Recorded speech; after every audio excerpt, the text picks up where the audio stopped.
If you're interested in developing your project managers so that they deliver predictable results and help you make more money, this episode of Construction Genius is for you. My guest is Kyle Nitchen, and he is a senior project manager. He's been in the business for a little under a decade, and he has developed a framework that he has executed in his own personal experience and communicates to others to help people to be more effective as a project manager. And it includes 7 archetypes. And an archetype is just a fancy way of saying an ideal example or something to model yourself after. And those archetypes are a communicator, an enforcer, a builder, a leader, an attorney, an accountant, and a business developer.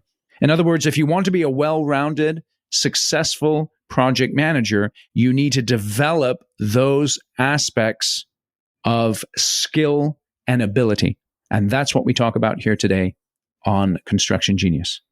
Enjoy my conversation with Kyle. Feel free to share it with other people who you think would benefit from it. And thank you for listening to Construction Genius.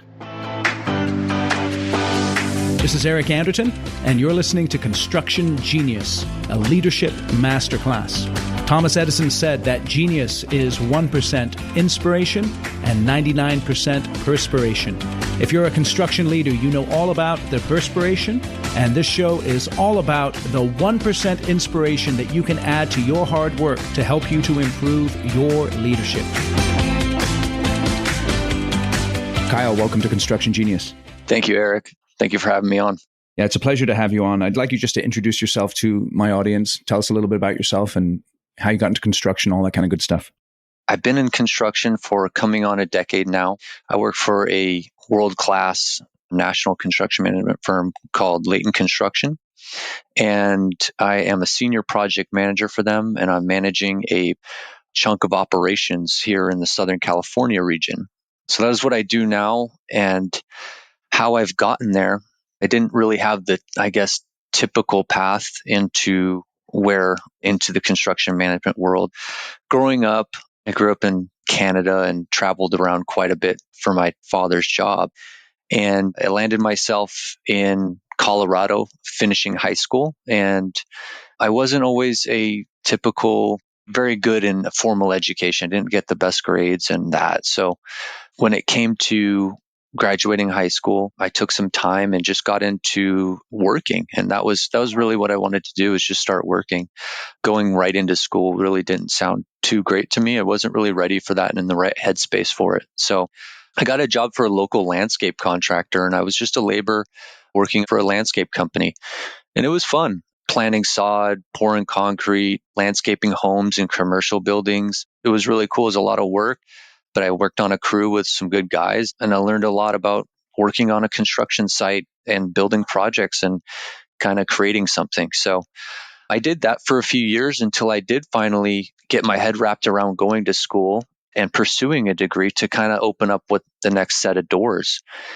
And with that background in construction, that did lead me to a construction management degree. From there, which was at Colorado State, I networked and got connected with Nitchen Construction and ended up taking my first assignment with them. That was in Miami Beach, Florida, where we did some hospitality construction, built a few hotels and performing arts center. And then ever since then, I've been traveling around, and I found my way into Southern California, where I'm now doing healthcare construction focused. So yeah, that's my quick origin story. That's great. I think it's really very interesting. You said you spent a number of years in landscaping. How many years total? 3. So you reached a certain point where you decided it was time to go to college. What did it take to get there? Because, some people, they just go to work and they just keep working. Yeah, I think it was maturing a little bit. When I was 18, 19, I couldn't really see and plan my future. I just wasn't in the headspace to do that. I know I'm not the only one in that boat. A lot of people expect to have your life figured out at 18, 19, 20, and that's just unrealistic, I think, in my opinion. And there's no reason why people should put pressure on themselves to do that. Whereas I wasn't definitely in there, so I just wanted to take some action and kind of just do something. I just wanted to work and make some money and take a step forward. And so I did that until I could kind of figure out, okay, this isn't what I want to do my whole life. I know I can do a little bit more than this. So then once I got into that space where I can finally say, okay, I can connect some dots here, I started to create a little plan, and that involved, first I wanted to kind of move and get out of my current environment because that really wasn't ultimately where I wanted to be also. So I had a little bit of drive going for me at that point, and I took that drive and kind of just made some plans and some next steps. And I think that's key for younger folks coming and starting their career and the next generation of construction is just explore things, take action, and pivot along the way if need be. Yeah, I know. I love that. So you decided to go to college. Did you decide right out of the gate to go construction management? No, I didn't. I got into college. I took one step and I had to get in first. And you don't have to pick your degree right out when you get in. There's a set of general requirement classes I'm sure everyone's aware of. So I got into those general classes that you'd have to take no matter what. And then I started reviewing some options. And when I looked at the construction management option, I was like, oh, I have this background and I can connect the dots here. And I kind of saw that world. And then I saw what the CM degree could offer. And I was like, that's cool. That makes sense for me, other than all these other degrees that were kind of vague and I didn't really know what they would lead to. So I took a chance on that. And again, it was all about moving forward and forward motion. How valuable was your field experience as you were going through college in terms of perhaps giving you more insights into the material you were learning? It was valuable. I could grasp the concept of the basic concepts that were being talked about. And I'm not going to say it helped me so much because I was very labor focused, but I could grasp the concept of a project and a crew and man hours and things of that nature. So it was helpful. That was helpful. Okay, so now it sounds like when you were in college, was Leighton there recruiting people? Yes, they were. What was it about the way that Leighton went about their recruiting that caused you to choose them? Honestly, it was a leader. I met a leader inside of Leighton through that connection, and the way he spoke and the way he treated me, to be honest, especially during our interview, was phenomenal. I really admired him for what he did, and it seemed like he took a lot of time out of his day and out of his schedule to dedicate to this college kid, and I respected that. That was a big driver in that decision. Let's explore that a little bit more. You say it was a leader. You don't need to name him unless you want to, but what title did he hold in the company? He was the executive vice president of one of the biggest business units. And was he visiting the campus and sort of outreaching specifically, or did you get connected to him through what they were doing on the campus? Correct. I got connected to him through what was happening on the campus. I had a good conversation with the person on campus, and he said, hey, I need to introduce you to this guy. And I said, okay, cool. I'd love to chat with him. And that connection happened. And next thing you know, he flew me out to come visit him, picked me up, and we had a great time. I knew after leaving that day and that interaction, that interview, I said, I want to spend time around people like that. I want to be like that. I want to surround myself like that. And he really seemed like he cared about my professional goals and my personal goals, which was important. Excellent. Did you start off as a project engineer with Leighton? I did. Yep. What was the biggest hurdle that you faced in the first 90 days to 6 months of your career? Honestly, the biggest hurdle was this internal battle I had with me trying to figure out my role and my path in my career. And I had this big internal battle with passion. I kept questioning and doubting myself about, is this what I'm passionate about? Is doing these RFIs and submittals and this construction path that I'm on, is it really what I'm meant to do? I think that comes up in a young person's mind a lot when they're being engulfed in work and tasks and responsibilities. I battle with myself a lot about that, about, is this what I'm passionate about? And it almost led me to make some wrong decisions. And I'm glad that I didn't, considering different options or thinking about things like that. But eventually, how I overcame that was, instead of worrying about what I was not quote unquote passionate about, I started focusing on getting really good at something. That was the big moment for me that pivoted when I said, let me get really good at this first. It doesn't really matter if I'm passionate about. And getting really good allowed me to find my passion in other things, which really was more along leading teams and leading situations and helping people and being able to deliver a good service. It wasn't till I got really good I could deliver a good service. Yeah, let me ask you, when you say getting really good, what is it that you wanted to get or you needed to get really good at? I needed to get really good at this game of construction management. So I had to work on being a really good communicator, being a really good risk manager, being a good builder. I had to learn a lot of stuff about building and how different materials and methods and processes worked, scheduling, pretty much the basics of it. I had to get really good at the task or the game that we play. Then I started to become much more passionate about it and much more. I found my lane. I found my value in that. What do you think are some of the key aspects of team building that a construction leader needs to focus on? Number one, psychological safety. The space and the environment and the team dynamic needs to be a safe environment where people have the feeling that they can speak up, share their opinions, feedback, comments without the worry of being judged, criticized, or condemned in any sort of way. So there needs to be a free and open space for collaboration. Let me explore that with you before you move on, because it's interesting. You use this term psychological safety, and I know it's a term that is common in a lot of business realms. And you defined it as creating a space where people feel free to speak up and share their opinions without being worried that they're going to get judged for their opinions. Did I hear that correctly? That's correct. Yep. Okay. So how does a leader create that space where someone feels free to speak up and at the same time retain the ability to say, well, I appreciate your opinion on this, but you're actually wrong here? How does a leader handle that? Because sometimes you might create that space, but somebody may be speaking out of the side of their mouths and what they're saying is totally off base, and you need to tell them that. How do you handle that? Well, you got to master the artful critique. So you got to recognize, thank you for sharing your opinion. That matters and that's important. Now, let me dissect this a little bit for you so I can explain that this is not the right path to go on, or this is not the right idea because of X, Y, and Z. Now, again, recognize, empathize with that opinion or that perspective and say, but please continue to bring things up like this to me because I do want to hear what you have to say.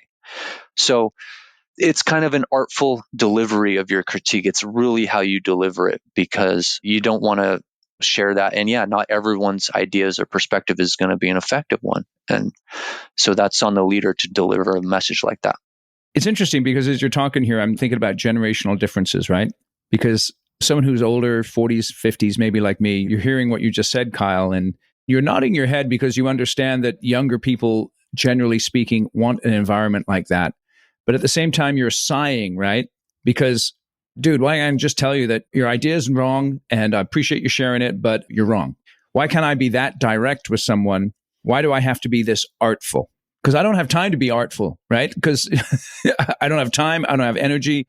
I don't want to be artful. I just want to be straightforward, blunt, and to the point. This is construction. Let's move on.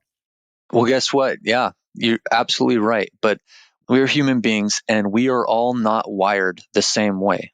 Okay. Are you familiar with the DISC personality test? Oh, totally. Yeah.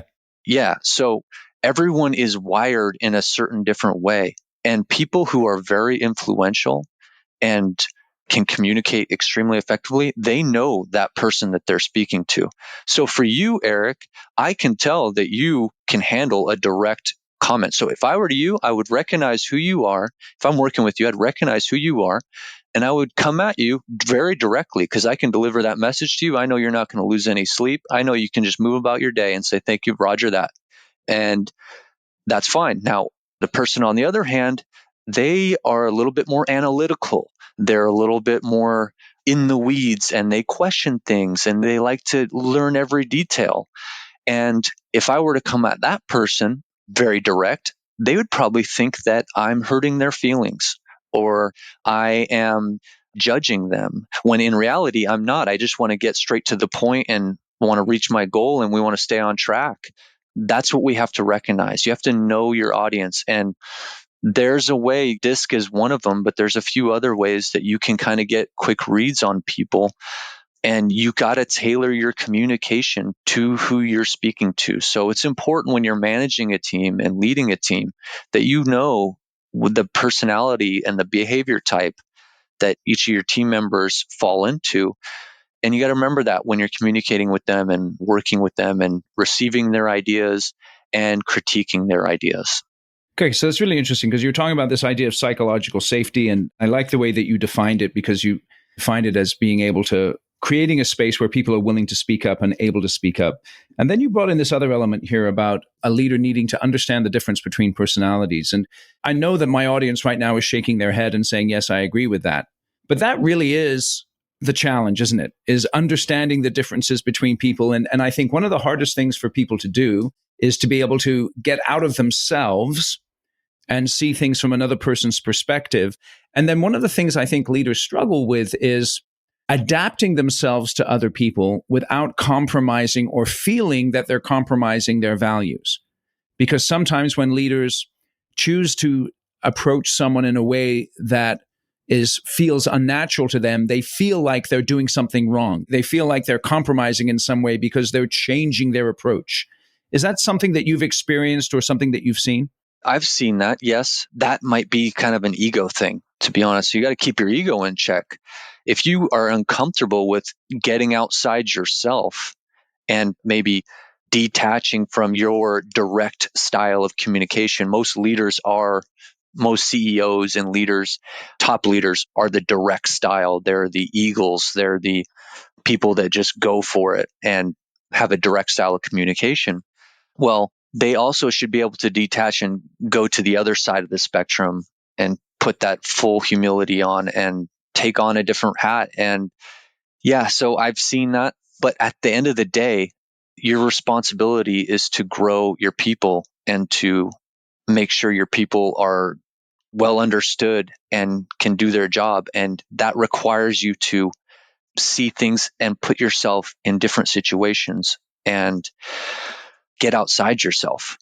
There's a quote that I really love: match the moment, not the mirror. Don't act like yourself all the time. You got to put yourself in the moment. Match the moment, not the mirror. Means behave like you need to behave in the moment with that person instead of behaving like you're naturally wired to behave. I really like that quote. And I'd like you to give us some insight into how you apply that yourself in a conversation, in a situation that you face as you're leading a team. Okay, so in context, if I'm going to my assistant project manager and I knowingly know that they're a little bit more analytical, more supportive, they like to subordinate themselves a little bit in typical scenarios, likes to work in the spreadsheets and stuff like that and analyze things. They're not very direct. And I know that my direct communication is going to maybe rub them the wrong way or just not come across right. They're not going to hear what I need them to hear. So I go in very calmly and with a very calm voice, and I'd lower my tone, maybe start with the question, hey, do you got a second? I say, yeah. So what do you think about X, Y, and Z? What are your thoughts? Where are you at on this? And so what do you think that we need to do next in order to meet this timeline that we're on? And I'd kind of just peel it back. And then I would slip in very delicately the request or the thing that I need them to do. And then that's in a delegation perspective. But I'm just going to massage around, go the indirect approach, I guess that what you would say. And that's the key, not raising your voice and not coming up them very direct. They're going to interpret that the wrong way and maybe get a little defensive, and it's just going to be very inefficient. That last thing that you said there, how you connect your communication style with efficiency. That's actually a helpful perspective because, again, someone is listening to what you're saying, Kyle, and I think most people are saying, yeah, I understand what you're saying, Kyle, but I'm still going to do the way I do it. And perhaps if you continue to communicate the way that you're naturally wired to communicate, you're actually creating inefficiencies unintentionally in your organization. Spot on. And today's complex projects, we need to be efficient, and we need to have everyone on the team rowing in the right direction together all at the same time. And those projects are very successful. And they start with these type of things at the communication level. And when everyone's being heard, being valued, and for their own naturally wired personalities, you get a lot done. You're very effective. It's interesting. I had this picture when you were just describing going in and talking to someone. Perhaps a leader would have a little cheat sheet prior to going into a conversation. If you're using the DISC profile, for instance, and you're a DI, and those of you who've taken DISCs, you know what I mean. If you're like a D and you're going in to talk to an S or a C, then you're just reminding yourself of that prior to going into the conversation so that you're in the right space to have an efficient and effective conversation with the person that you're leading. Yeah. And those tools are available, Eric. And I actually have that. I have everyone on my team's DISC chart in front of me. So I know their personalities. That's just one of the cool things that we can do is internally we do that. We take the DISC, and it's a tool for us to help understand people. It's interesting because, again, another thing that I'm picking up in what you're saying is sometimes as leaders, we're moving at such a pace that there's a saying that they have in the military, slow is smooth and smooth is fast. And sometimes as leaders, what we actually need to do is slow down and think for a minute or two about the conversation I'm going to have and the person I'm having it with. Because if I take that extra time, then when I'm in the conversation, that efficiency and that effectiveness then is able to kick in, and I can actually get more done over a longer period of time. Yes. And if you have everyone on your team working at their highest potential and their maximum, they're giving you everything they got, because that's what happens when you have good leadership in place. And like you said, yeah, that efficiency is like compounding. It's compounding and people are growing, and it's an amazing thing when you have that. So as a leader, we're creating these safe spaces, and I think it's in a positive way, that psychological safety as opposed to a safe space. I think you've done a good job defining that. You're being thoughtful in the way that you're approaching people. How do you approach issues of accountability? That's another challenge that a lot of leaders have, is holding people accountable and making sure that regardless of how they behave, they're actually doing the work. Regardless of their personality, they are getting stuff done that they're supposed to be getting done. That is a good one. That accountability is key. And I actually have a framework of what the influential project manager looks like and behaves like, and we can get into that later. But one of them is the enforcer, is one of the archetypes that he or she embodies, is the enforcer archetype. And that's just enforcing accountability throughout your chain of command and throughout your systems. Let's just go into that a little bit more. You said the enforcer archetype, and we can go into it right now, this idea of the influential project manager. Tell me what you mean there by the enforcer archetype. So an archetype is just a model or a pattern that we get from stories that people can learn, and they help us understand each other. That's what an archetype is. So you've heard probably or can picture what the enforcer archetype would be in stories, and that's that enforcer on a sports team or enforcer in an action movie or something like that. But in a business context, that would be somebody that's just enforcing the rules and the responsibilities that everyone holds as part of your job. And that's what that is. And that comes through in your communication and the way that you run your systems and your businesses. So that's a key thing that us project managers and project leaders need to behave as. We need to embody that enforcer archetype. Let me ask you about that. Tell me exactly what you mean by these. How's that practically seen in a project leader or a project manager's daily behavior, that enforcer archetype? So that is seen in the day-to-day, when in your staff meetings or your daily huddles, when we're talking about things, sharing the goals, the tasks, the to-dos, and breaking them down and divvying them up by responsibility and saying, okay, Eric, we need to do X, Y, and Z. Let's say you're going to take X and Y. that's going to be assigned to you. You're going to be the owner of that item. And then when are you going to have that done by? Please commit to us to the group of when you're going to deliver those responsibilities. And you're going to say, oh, okay, yep, I got X and Y, and that's going to be done by next Tuesday by 12 p.m. And then if that doesn't happen, then the enforcer needs to come in and say, Eric, let's talk about why that didn't happen. And let me understand that. And let's talk about why that's not acceptable, because let me remind you, we're here running a business here. We're servicing our client. That's what we're here to do. I can't really have that because it doesn't allow us to get to our highest, most strategic initiatives here. Remember, we're here to do this. We're here to succeed. We're here to win. I need you to step up and complete these. You are accountable to those. And then again, that conversation will continue and continue. And if something doesn't happen, or maybe you'd get back on track on that time. So that's, I guess, a snapshot of how that would look. Let's explore that a little bit more then. What are some of the other archetypes? Because you use this word archetype, so I'm assuming that there's other ones that you've articulated in terms of an influential project manager. Do you have a couple more of those? Yes, I do. There's 7 total. And this framework is just the 7 archetypes / behavior types of what I kind of call the influential project manager. And that is the project manager that's well-rounded and ultimately generates predictable outcomes.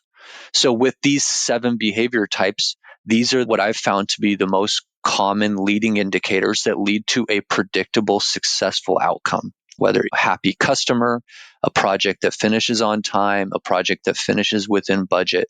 So I'll get into what those are. Yeah, let's do it. First, give us the 7. Yeah. So the first one is the communicator. The second one is the enforcer. The third is the builder. The fourth is the leader. The fifth is the attorney. The sixth is the accountant.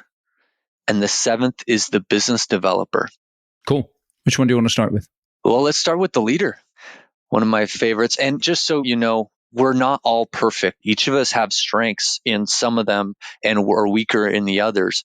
And it's just an exercise that we can all do as project managers to pick out 1 or 2 and think about, okay, how can I increase, if I rate each one on scale of 1 to 10, how can I bump up my weak one to be like an 8 or a 9? Like, what do I have to do? What does that look like? So it's more of an exercise to figure out, okay, how can I become more well-rounded in this project management game? And so the leader archetype is a lot of what we already discussed. It's the one who always is putting the team first, the team and the mission before themselves.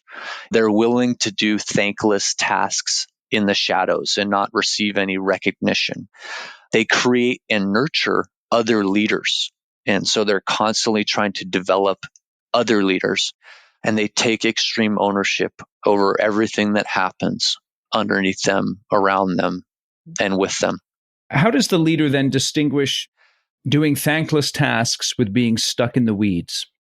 Well, I wouldn't say it is stuck in the weeds. Thankless tasks can be something as, hey, this person on my team needs support in this area. I can see it.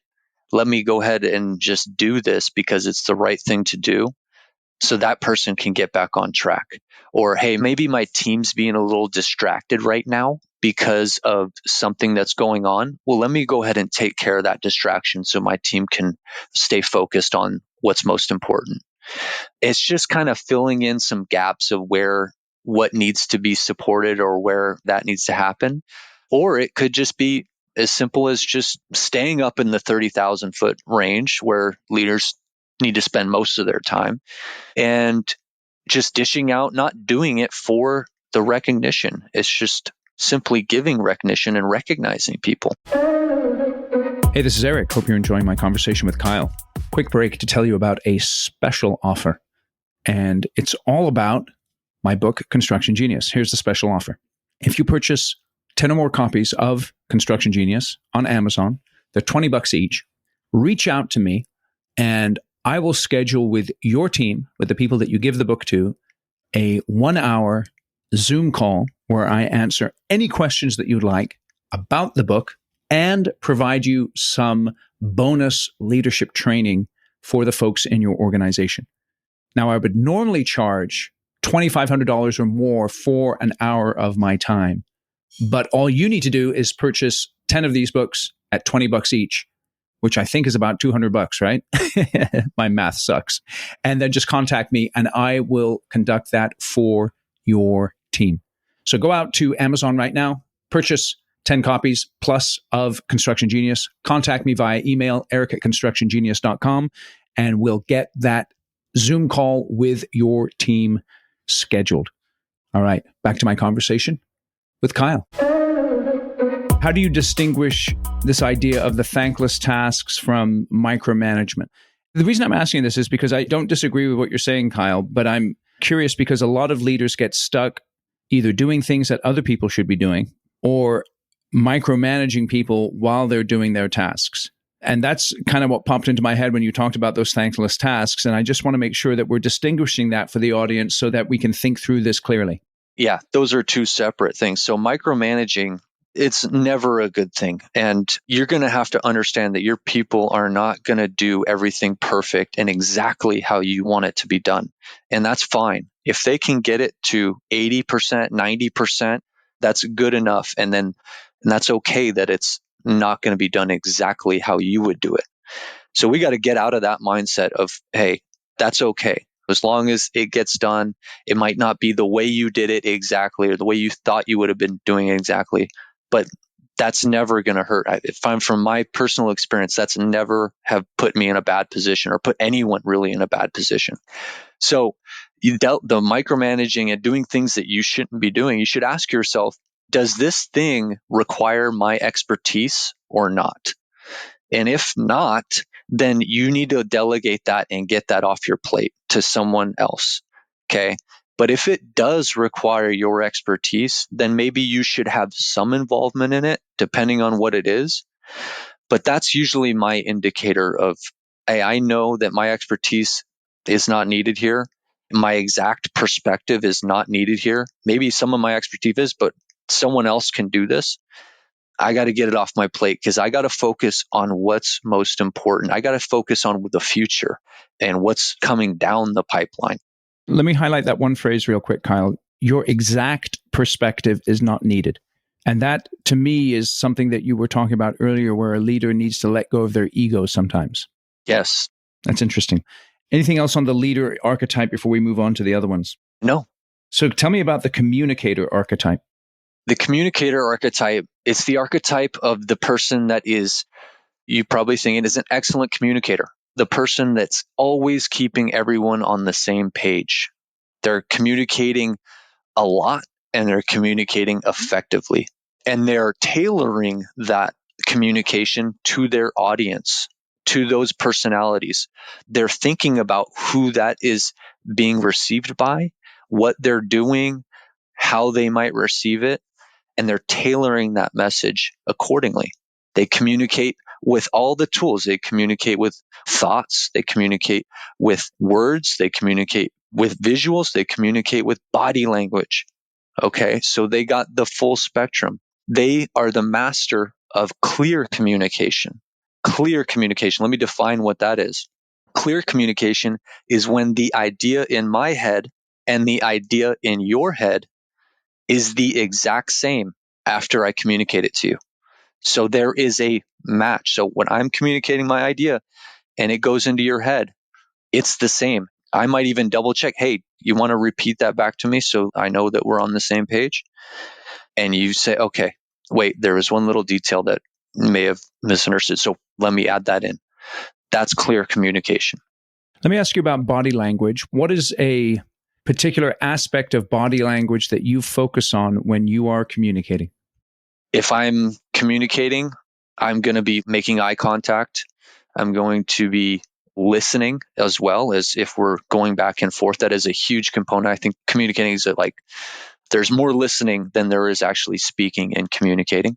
And when I'm listening, I'm going to make sure my body language is open and not closed off to that person. So if someone's coming to my office and they want to speak, I'll make sure I open up and address that person. I'll make sure I make eye contact. I make sure that as I'm listening, I'm kind of nodding at certain points and making sure that, okay, I acknowledge that. And you keep going. I'm following you. And so it's little micro gestures and micro facial expressions that are very important in being understood and making sure someone else is feeling understood as well.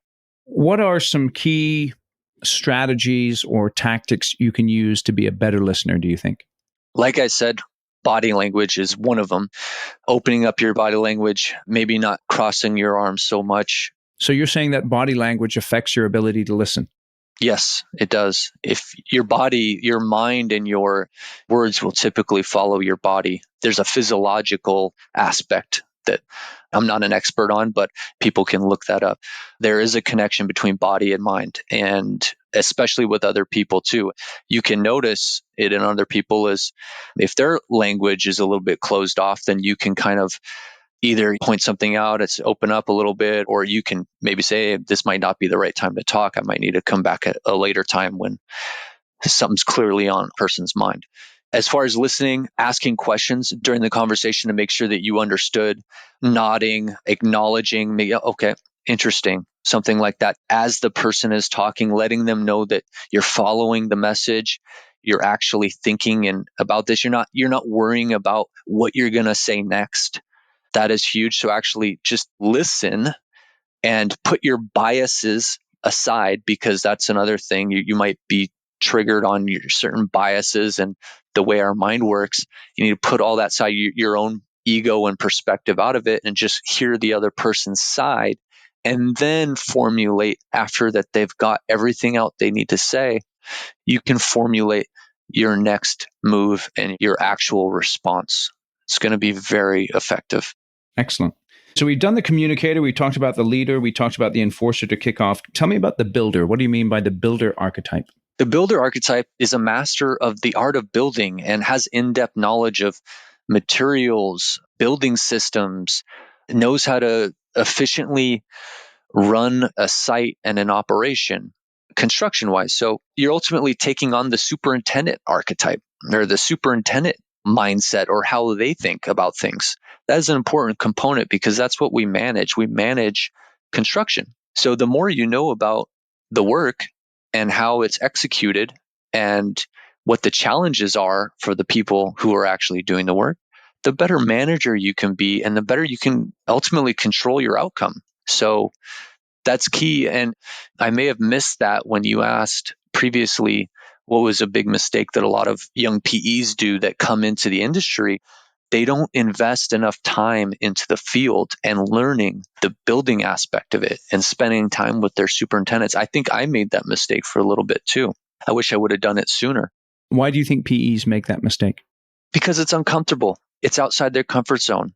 When you go on the job site, sometimes it can be intimidating when there's a lot going on. These guys are experts and they're talking a different language, and there might be an intimidation factor there. So I think that's important, and investing that time as a young PE and just as a growing project manager, that taking on that builder archetype of learning a lean construction operation, how to reduce waste and maximize value, and also being able to see what's not on the plans. You can look at a set of plans, but it doesn't show everything. A true superintendent, a true builder will be able to see the things that aren't shown there because of what it would take logistically to make that plan a reality. So I think that's a really interesting way of looking at it, because some people, they may think of themselves as, let's say, I'm a PE and then I'm going to be a PM and then I'm going to be a PX, right? They disconnect themselves in their thinking from the field, even though they know the field is where obviously everything gets done. But what I like about what you were just sharing, Kyle, is that idea of the superintendent mindset.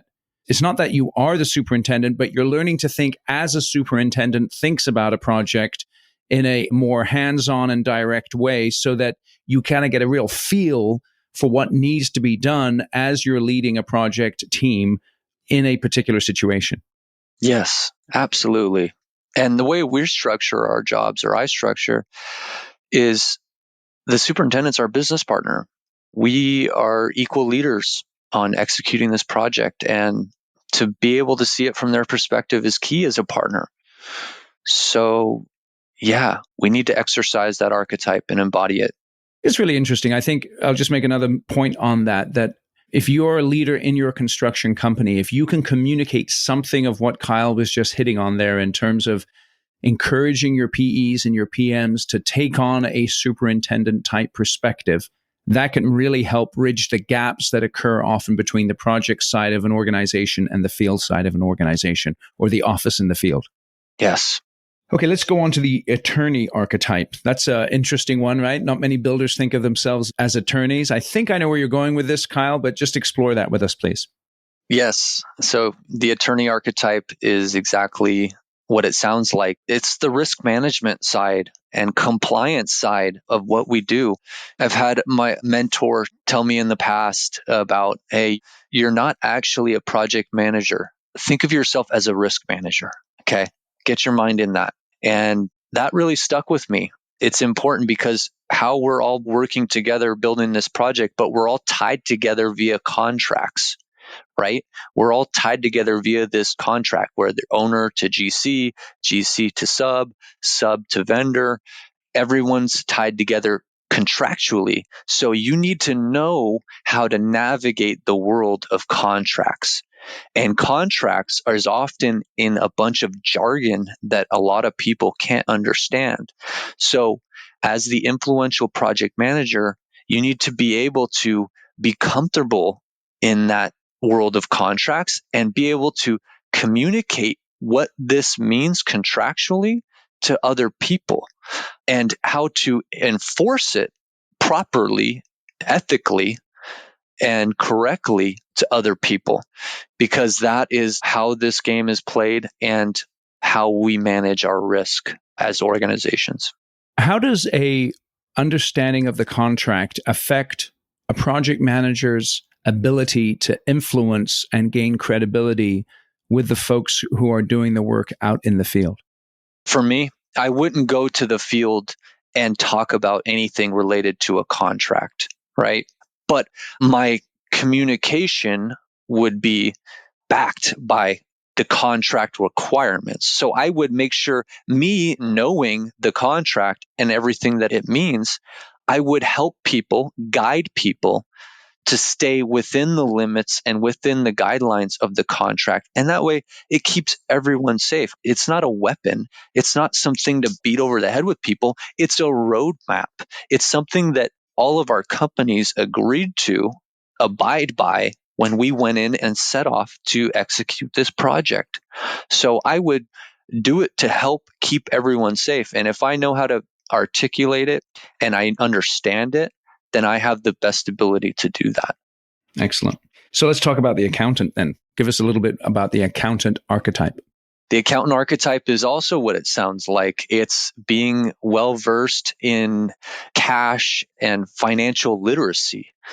As big-time commercial construction project managers, we're managing millions and millions of dollars, okay? It's big money that has come in across our desks on a daily basis. So we need to understand how to organize money, how to budget a project, how to manage those budgets, how to forecast expenses and do these fancy reports, and ultimately understand our money so we can make high quality informed decisions on our projects. So we are running a business. A project is essentially a little mini business that the project manager is very entrepreneurial, which is an aspect I love about what we do. We're running our own little business and we need to know how to run our resources properly. And taking on and embodying yourself as the accountant archetype, that person who knows assets and liabilities and expenses and things of this nature, you give yourself a lot of skill sets that you can really make some good decisions and run a good project. It's interesting as you're describing this, Kyle, I'm thinking about how you don't introduce this framework the day that someone gets promoted from PE to PM. It's something that you're integrating into your recruiting efforts and into your development efforts from day one. You can take a framework like this and really be emphasizing this as someone is growing in the business. Oh, yeah. I talk about this with project engineers, superintendents, project managers. It's key. everyone needs to be on board with this. We've talked about the communicator, the enforcer, the builder, the leader, the attorney, the accountant, and now one that many, many, many people dread, the business development archetype. Tell us about that. So the business development archetype is that persona or that behavior type, maybe the salesman, the person who develops business and relationships, because at the end of the day, we can't make a career and make a living off of just doing one project. It's not like that. We need to do another one and another one and another one and another one and another one, and we need to keep doing them. So we need to keep that in mind as we execute and go about our business. We have to develop very healthy relationships. We want to make sure that there's a next one. Our customer's satisfied. Our customer is pleased. You're doing business development type things. You're making sure that relationship's taken care of. They're satisfied. So it's that persona and that archetype comes down to your ability to care about the people on the other side that's getting the service or who you're servicing. It's being charismatic. It's being a likable person. It's being a guy, you know what? That was a great experience and I really liked working with Kyle and I want to do another project. I'm looking forward. Not only was this good, but I'm looking forward to the next one we do with them. So it's getting that repeat business and it's going about and keeping that in the back of your mind as you're not only doing the work and managing the issues, because things can get a little heated from time to time, can be stressful, but just making sure your relationships are intact and taken care of. It's interesting. I often think about how you are selling the next project as you're building the current project. The very act of the service that you're delivering and the way that you interact on a daily basis is selling that next opportunity. Yes, exactly. Tell me what you mean about charismatic, though, because when you say charismatic, something like some Tony Robbins dude standing out in front of a bunch of people and someone listening to this may be thinking, I'm an engineer. I don't know many engineers that are that charismatic. What do you mean by that? What I mean by that is, I guess, is likable, is just a person you're kind of just drawn to. I like the way Eric treated me when I was around Eric. He always made me feel good. Made me feel acknowledged, and he's funny, and he just had an aura to him that was, I kind of gravitate towards it. And that's kind of how I'm thinking about that charismatic being. And typically business development people and salespeople are like that. They're charismatic. They draw attention and they make people feel good from my experience. And that's why they're in that role, is because they attract, like they're magnetic. That's, I guess, the word that I'm looking for. I think it's interesting just to think about that, because again, when you say that, some people listening may be thinking, well, that's just not me. I'm a very magnetic guy. I've got to be a magnetic rather. But what I'd like to suggest to the audience is that if you are a good communicator, if you're a fair enforcer, if you're a skilled builder, if you're a consistent leader, then what that will do is it will create magnetism to you that isn't dependent upon some sort of flashy style. It's based on the core of who you are as a person, both character-wise and technical-wise, and that creates a charisma which is undeniable. Well said, Eric. So this is really great, this framework that you've developed. Just tell us a little bit more about how you're using this in your daily interactions and just a little bit more about how people can contact you, get to know a little bit more about you, Kyle. Yeah. In my daily interactions, I present this to the people I work with and anyone that wants to learn how to be a better builder, a better project manager. And just ultimately, what it comes down to is what is most desirable in our business is a predictable outcome. And so those are the things that I believe that lead to those predictable outcomes. With those behavior types and knowing how to navigate them, it gives you a wide skill set to manage the chaos that comes on a project. So I just touch on them whenever the situation or the context arises. They often come up some weeks and days. We'll see a theme and we'll talk about it. So that's how that is typically discussed. And then as far as what I'm doing, on the side, I have a little passion project that is called the Influential Project Manager. And it's a weekly newsletter that I send out every Tuesday. Each Tuesday, I'll do a deep dive on an actionable topic or an actionable idea that relates to what we kind of talked about on this podcast, which is becoming a more influential leader, generating a predictable outcome. We'll talk about industry best practices, productivity, lean construction, and anything in between. My goal and my mission with it is to ultimately generate more leaders inside the industry who will go on and join me in tackling the industry's biggest problems. We have a few challenges that we're all working through, and the industry is growing and disrupting itself right now. I think with more leadership and more people committed to delivering good projects, good quality, predictable projects, we will be able to create some sort of change for good and make this just a more exciting and more fun business, and hopefully draw more new people to it, because we need that. So that is what my goal is and what I've been up to. Excellent. We're going to have links in the show notes so that you can subscribe to Kyle's newsletter if you'd like, and also his LinkedIn and Twitter handles so that you can interact with him on those social media platforms also. Kyle, I really appreciate your time today. One last question. I know you're down there in Southern California. If you're going out for a meal, what's your favorite restaurant to hit? I'll typically hit a farm-to-table type restaurant, something that has got a good protein, whether it be a steak or fish, and a nice healthy salad, something like that. Got any particular recommendations? Let's see. In Southern California, check out the 101 North. That's a recommendation for you. It's in Westlake Village. Okay. We will put a link in the show notes to 101 North in Westlake Village if you're ever down there in LA. Yeah, it's excellent. And you want a little farm to table, that's a good tip. Awesome. Kyle, thank you for joining me here today. I really appreciate your time and your insights, and I do wish you the best in all your endeavors.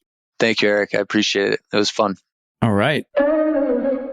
Hey, this is Eric. Thank you for listening today to my interview with Kyle. Make sure you check out the links in the show notes so that you can get in touch with him, subscribe to his newsletter. Have you ever wondered why project executives, area managers struggle with leading teams? I think, in my experience, it's because most construction leaders have an engineering background and they're comfortable with tools and detailed plans, black and white specifications, and hard work. But when they step up into senior leadership roles and shift to overseeing people instead of projects, they struggle and they fail to reach the profit goals that they're responsible for. One potential answer to that struggle, particularly for a newly promoted leader, is executive coaching. And what is the role of an executive coach? An executive coach is a sounding board who can help a new leader navigate through the challenges that they're facing, clearly define goals that they need to achieve, and then hold them accountable for the achieving of those goals. And I do a ton of executive coaching like this for my clients. So if you have a leader or leaders in your organization that could use some outside help, reach out to me on my website, constructiongenius.com/contact. Put your details into the contact form. I'll get in touch with you and we can have a short conversation about if or how I can help you and your company. Thanks again for listening to Construction Genius today. And I look forward to you checking out the next episode.